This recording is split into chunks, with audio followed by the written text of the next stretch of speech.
When you're talking about Kyle Snyder, you're talking about something very special. And building a product that can support the pressure that an athlete like Kyle can put on it is incredibly challenging and exciting.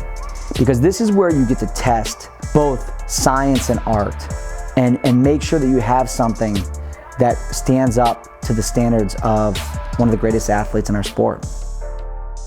From day one in starting the project, we've always started with the athlete. In this case, Kyle Snyder, because he's a great profile. He's the biggest, strongest human on earth. We test our shoes, but Kyle is the ultimate test. If anybody is going to push it harder, I don't know if they exist. I think with this next evolution, we talked about how do we work with that power? Without overbuilding and without trying to control Kyle, because we'll never control his foot, we'll never control his power, but how do we work with it? How do we surround his foot with supports, as though we were supporting a bridge?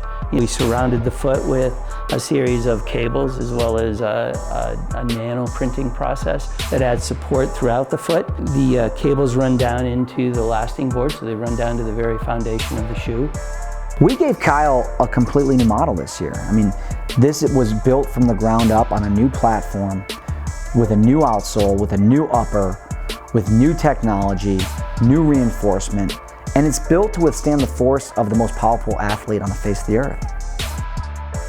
Last year our focus was on lightweight, so we used a really thin backer with a KPU outsole. This year we've moved to a compression rubber outsole. We've added the synthetic rand all the way around the shoe to protect that edge a little bit more, but we've continued with the same language. We identified sort of anatomical landmarks and emphasized those a little bit more this year. I think even as you look at the shoe, you can envision moving in that area. So moving off of the fifth, off of the first, and then up over the great toe, and as you get into toe drag. So we protected that edge with the rand.